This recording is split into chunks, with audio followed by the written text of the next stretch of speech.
रवि बहुत सालों बाद अपने गांव धर्मपुर वापस आया था। उसकी माँ यशोदा इस बात से बहुत खुश थी।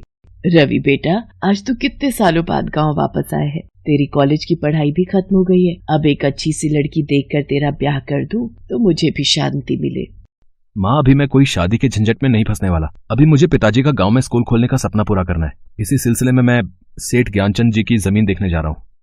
मैं जानती हूँ रवि बेटा, तेरे बाबूजी की आखिरी इच्छा थी जो वो बीमारी के चलते पूरी नहीं कर पाए थे। वो थी गांव में स्कूल बनाना। मुझे खुशी है कि तू अपने बाबूजी का सपना पूरा करने जा रहा है।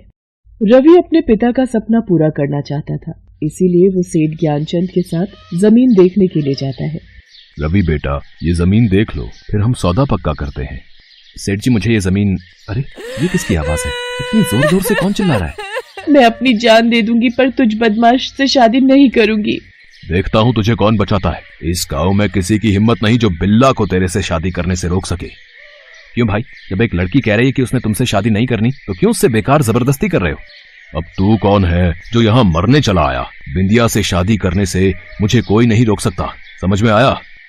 मैं तुझे रोक सकता हूँ, मेरे होते हुए तू इसे छू भी नहीं सकता। तू भी यही है और मैं भी यही हूँ। रवि और बिल्ला के बीच में लड़ाई शुरू हो जाती है। रवि बिल्ला को बुरी तरह से मारता है। बिल्ला घायल होकर बेहोश हो जाता है। सेठ ज्ञानचंद जी, पुलिस को फोन करके बिल्ला को जेल की सलाखों के पीछे भेजने की जिम्मेदारी आपकी है। अब रवि बेटा, तुम चिंता मत करो, मैं अभी पुलिस को फोन कर देता हूँ। आपका बहुत बहुत धन्यवाद, आपने मेरी जान बचाई। तुम इस गांव में अकेली रहती हो? तुम्हारे माता पिता या कोई रिश्तेदार? मेरा इस दुनिया में कोई नहीं है, मैं बिल्कुल अकेली हूँ। तुम चिंता मत करो, तुम मेरे साथ मेरे घर चलो। मैं तुम्हें ऐसे अकेले नहीं रहने दे सकता। रवि बिंदिया को लेकर घर आ जाता है और सारी बात अपनी माँ को बताता है। पर रवि बेटा, हम कब तक एक जवान और अकेली लड़की को अपने घर रख सकते हैं? माँ, इसके लिए परेशान होने की कोई जरूरत नहीं है। मैंने सोच लिया है, मैं बिंदिया से कल ही शादी करूंगा। अगले दिन रवि बिंदिया से मंदिर में शादी कर लेता है। बिंदिया शादी के बाद रवि और उसकी माँ की बहुत सेवा करती थी। सब कुछ अच्छे से चल रहा था, पर एक रात, अरे पानी रखना भूल गई। बहुत प्यास लग रही है, रसोई से पानी पीकर आती हूँ। हे भगवान, सांप सांप! रवि बेटा बचो, तुम्हारे कमरे में सांप है। कहाँ माँ, सांप कहाँ है? वो बाथरूम की ओर गया है। क्या हुआ माँ जी, आप घबरा क्यों रही हो? आइए बैठिए, मैं पानी लाती हूँ। विद्या बहू, तुमने बाथरूम में कोई सांप नहीं देखा? नहीं माँ जी, बाथरूम में तो कुछ नहीं था। रवि की माँ पूरी तरह से डर चुकी थी। उसने जिस सांप को देखा था उसका ख्याल उसके मन से नहीं जा रहा था। रवि की माँ को ये गलतफहमी एक या दो बार नहीं बल्कि कई बार महसूस हो रही थी। उसे लगता था कि घर में सांप है।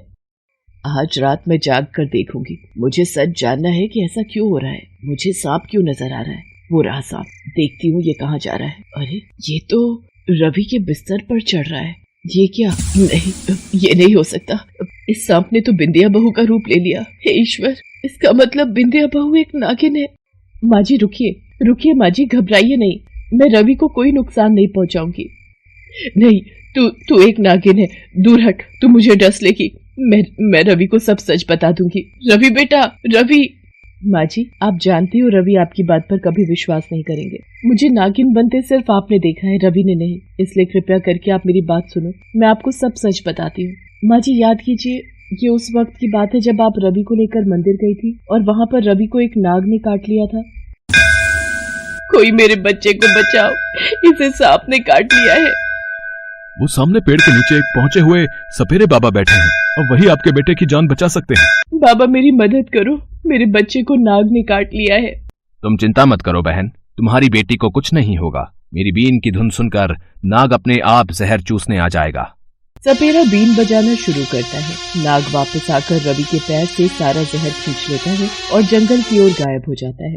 रवि ठीक हो जाता है। माँ जी, मैं उसी नाग की पत्नी हूँ। मेरे नाग की जान आपके बेटे में है, क्योंकि उस दिन मेरे नाग ने अपनी जान आपके बेटे में डाल दी, पर मेरा पति नाग नहीं बच पाया। इसीलिए मैं आपके बेटे का पीछा करती हुई इस गांव तक आई थी, ताकि मैं आपके बेटे को जान से मार सकूं। पर आपके बेटे ने मेरी इज्जत और जान बचाई। वो बहुत भले दिल के हैं। उन्होंने मुझे सम्मान दिया, मुझे अपनी पत्नी बनाया। इसलिए मैं अपनी सारी दुश्मनी भूल गई और उन्हें अपना पति स्वीकार कर लिया। आप चिंता मत कीजिए, मैं रवि को कोई नुकसान नहीं पहुंचाऊंगी। अब आप सो जाइए, कहीं रवि जाग न जाए।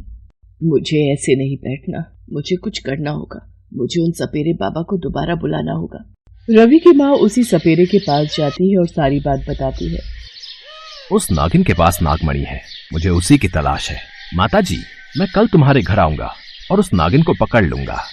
आपकी बहुत मेहरबानी होगी बाबा। वो नागिन मेरी बहू बनकर मेरे घर में आ गई है। अब सिर्फ आप ही हमें उससे बचा सकते हो। मैं आपकी प्रतीक्षा करूंगी। सपेरा रवि के घर पहुंचता है। बीन की आवाज सुनकर बिंदिया घबराहट में आ जाती है।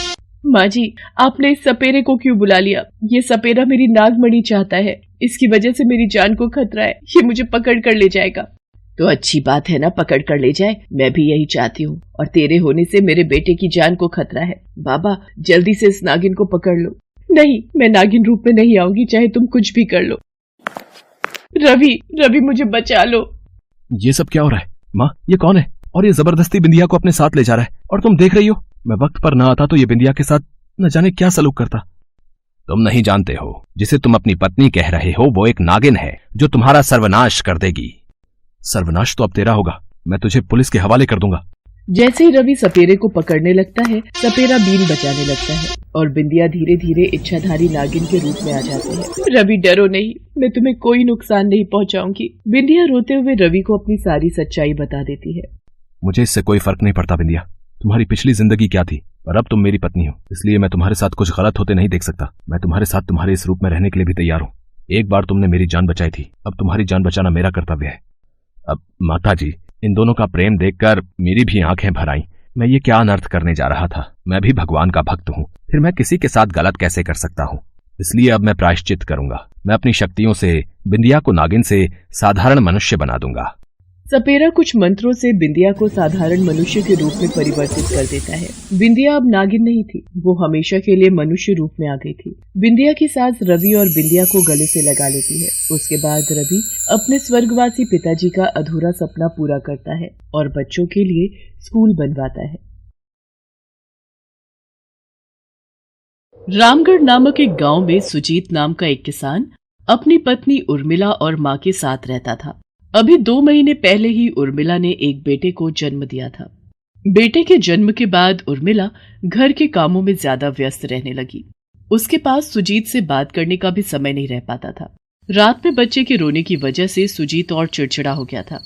इसी कारण वो उर्मिला से सीधे मुंह बात भी नहीं करता था।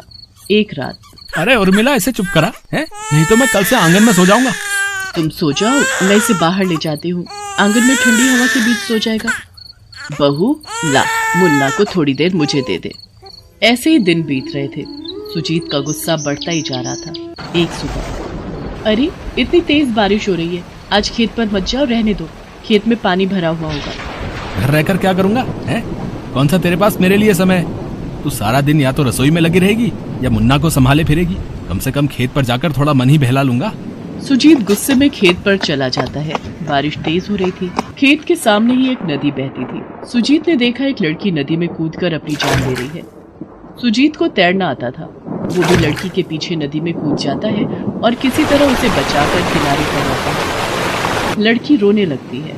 आपने मुझे क्यों बचाया? मुझे मर जाने दिया होता। मैं इस दुनिया में बिल्कुल अकेली हो गई हूँ। मेरे माँ बापू इस दुनिया से चले गए। अब मैं किसके सहारे रहूंगी? ऐसा नहीं कहते। भगवान ने हमें जीवन दिया है, इसे हमें ऐसे खत्म नहीं कर देना चाहिए। क्या नाम है तुम्हारा? मेरा नाम काजल है। काजल देखने में इतनी सुंदर थी कि सुजीत उसके रूप पर मोहित हो गया। वो बातें करती रही और सुजीत उसको देखता रहा। सुजीत के खेत पर एक छोटी सी झोपड़ी बनी हुई थी। सुजीत ने काजल को अपनी झोपड़ी रहने के लिए दे दी। अब तो रोजाना ही सुजीत खेत पर आता तो काजल के साथ घंटों बातें करता। काजल उसके लिए गरम गरम खाना बनाती और सुजीत बहुत चाव से खाता। धीरे धीरे सुजीत को काजल से प्यार हो गया और एक दिन उसने अपने मन की बात काजल से कह दी। काजल, मैं तुम्हें अपनी पत्नी बनाना चाहता हूँ। क्या तुम मुझसे शादी करोगी? पर मेरी पत्नी और बेटा भी है। तुम्हें इससे कोई ऐतराज तो नहीं है ना? आपने तो मेरी जान बचाई है। मेरे इस जीवन पर आपका हक है, तो आपकी पत्नी बनकर मुझे बहुत खुशी होगी। काजल की बात सुनकर सुजीत बहुत खुश होता है और वो दोनों गांव के मंदिर में शादी कर लेते हैं। ये बात जब उर्मिला और सुजीत की माँ को पता चलती है तो उन दोनों के पैरों तले से जमीन खिसक जाती है। काजल उर्मिला की सौतन बनकर घर में आ जाती है। अब तो सुजीत हर वक्त काजल के साथ ही समय बिताता था। एक दिन सुजीत को किसी काम से बाहर जाना था। सास अपने कमरे में थी। उर्मिला मुन्ना का दूध गर्म कर रही थी। मुन्ना बाहर आंगन में झूले में सो रहा था। उर्मिला बाहर आई तो उसने देखा कि सांप मुन्ना के बराबर में बैठा है। वो चिल्ला पड़ती है, सांप सांप, कोई मेरे मुन्ना को बचाओ, माँ जी मुन्ना के झूले पर सांप है। क्या सांप? हे भगवान, कहाँ है सांप? बहू, मुन्ना के झूले पर तो कोई नहीं है, लगता है तुम्हें धोखा हुआ है। इतनी देर में सुजीत भी घर आ जाता है और काजल अपने कमरे से बाहर आ जाती है। सुजीत, तुम्हारी पत्नी और माँ बहुत परेशान करती हैं। पता नहीं, मेरे सोने का समय है और मेरी नींद खराब कर रही हैं। उर्मिला, मैंने तुम्हें कितनी बार कहा है, जब काजल सो रही होती है उस समय कोई शोर नहीं करना, पर तुम हो कि मानती नहीं हो। माँ जी, मैंने सांप यही देखा था, मेरी आंखों का धोखा नहीं हो सकता। जब किसी इंसान की नींद पूरी ना हो तो हर तरफ सांप बिच्छू ही नजर आते हैं। बात आई गई हो जाती है, पर उर्मिला को उसके बाद भी एक दो बार घर में सांप दिखाई दिया। वो इस बात से बहुत डर गई थी। एक रात उर्मिला के सामने एक ऐसी सच्चाई आ जाती है जिसे देखकर उसके रोंगटे खड़े हो जाते हैं। एक रात जब सब सो रहे थे और उर्मिला मुन्ना को गोदी में लेकर आंगन में टहल रही थी, तभी उसकी नजर सुजीत के कमरे की खिड़की पर जाती है। सो जा लाल मेरे, सो जा मीठी मीठी। अरे, ये इतनी रात में काजल बिस्तर से क्यों उठ गई? ये मुंह में क्या चमकती चीज रख रही है? काजल नागिन बन गई? मैं ये सब क्या देख रही हूँ? एक नागिन मेरी सौतन बनकर आई है। ये सब क्या हो रहा है भगवान? मुझे सबको ये सच्चाई बतानी होगी। मेरा शक सही था, ये काजल ही थी जो मुझे नागिन के रूप में दिखाई दे रही थी। अब सबसे पहले मुझे इस मणि को अपने कब्जे में लेना होगा। उर्मिला घबरा जाती है। उसे सबकी जान का खतरा था, इसलिए वो इस बात को नहीं छुपाती और जब काजल किसी काम में लगी हुई थी वो उसकी मणि उठा लेती है। उर्मिला सास और सुजीत के सामने पूरी सच्चाई कह देती है, जिसे सुनकर काजल गुस्से में आ जाती है। ये औरत झूठ बोल रही है, ये हम दोनों से जलती है सुजीत, इसीलिए ये मेरे ऊपर झूठा इल्जाम लगा रही है। मैं कोई नागिन नहीं हूँ, मैं तुम्हारी पत्नी काजल हूँ, इस पर बिल्कुल भी विश्वास मत करना। अगर मैं झूठ बोल रही हूँ तो फिर ये क्या है? ये मणि तो तुम्हारी है ना, जिसे मुंह में रखकर तुम नागिन बनती हो। उर्मिला के हाथ में अपनी मणि देखकर काजल पागलों की तरह चिल्लाने लगती है। ये मणि, ये तुम्हारे पास कैसे आई? इसे मुझे वापस करो, ये मणि मेरी है। काजल, इसका मतलब उर्मिला सच कह रही है, तुम एक नागिन हो? हाँ, मैं हूँ एक नागिन, पर आज ये उर्मिला मेरे हाथों से नहीं बचेगी। मेरी मणि कोई नहीं लेगा। इतना कहते ही काजल उर्मिला के हाथ से मणि छीन लेती है और अपने मुंह में रखकर नागिन बन जाती है। इतनी देर में उर्मिला की सास गांव के सपेरे रघुवंश को बुलाकर ले आती है। रघुवंश अपनी बीन बजाने लगता है, जिसे सुनकर काजल नागिन के रूप में छटपटाने लगती है। सपेरा रघुवंश कुछ मंत्र पढ़कर उस नागिन को पिटारे में बंद कर लेता है। अब घबराने की कोई जरूरत नहीं है, मैंने इस नागिन को पकड़ लिया है, अब इसे दूर जंगल में छोड़ आऊंगा। बाबा, बस एक बार काजल से मैं बात करना चाहता हूँ, क्या आप उसे थोड़ी देर के लिए असली रूप में ला सकते हो? ठीक है, कल तुम लोग मेरे पूजा स्थल पर आना, वहां मैं इसे एक शीशे के संदूक में रख दूंगा ताकि अपने रूप में आकर तुम सबको कोई नुकसान न पहुंचा सके। अगले दिन सुजीत उर्मिला और अपनी माँ के साथ सपेरे के पूजा स्थल पर पहुंचता है। नागिन बनी काजल शीशे के संदूक में कैद थी। वो अपने रूप में आती है और सारी सच्चाई बताती है। तुमने ऐसा क्यों किया काजल? तुमने मेरे हंसते खेलते परिवार में फूट डलवा दी। मैं तुम्हारी बातों में आ गया और अपनी पत्नी, माँ और अपने बच्चे से दूर हो गया। तुमने जैसा मेरे साथ किया वैसा कभी किसी के साथ मत करना। मुझे माफ कर दो, मैंने नफरत में ऐसा किया और नफरत ही सब कुछ जलाकर खाक कर देती है। आज से कुछ वर्ष पूर्व मैं अपने नाग के साथ तुम्हारे खेत पर बिल बनाकर रहती थी। तभी खेत की सफाई करते हुए एक किसान ने गलती से मेरे नाग को मार दिया। मैं उस किसान को नहीं पहचान पाई। शायद उसने वो खेत तुम्हें बेच दिया था, पर मुझे तो बदला लेना था। मेरे नाग की मौत इसी खेत पर हुई थी, इसलिए मैंने जब तुम्हें इस खेत पर काम करते देखा तो तुमसे बदला लेने के लिए मैंने ये सब किया। पर जब तुमने मेरी जान बचाई तो मुझे देखा कि तुम बहुत अच्छे इंसान हो, इसलिए मैंने उस समय तुम्हें नहीं मारा। मैं तुम्हें अपना बनाना चाहती थी, तुम्हारी पत्नी और परिवार को मार देना चाहती थी, पर हर बार तुम सब बच गए और उर्मिला के साहस ने ये सब होने से रोक दिया। अब मैं अपनी गलती का पश्चाताप करूंगी। मैं यहाँ से नागलोक वापस चली जाऊंगी और कभी नहीं आऊंगी। सुजीत, उर्मिला बहुत अच्छी पत्नी है, उसने तुम्हारी जान की रक्षा की है। तुम दोनों एक दूसरे के साथ हमेशा खुश रहना। इतना कहते ही वो नागिन अपनी शक्तियों से वहाँ से अदृश्य हो जाती है। उस दिन के बाद सुजीत अपने आप को बदल लेता है और अपने परिवार और पत्नी के साथ खुशी खुशी रहने लगता है।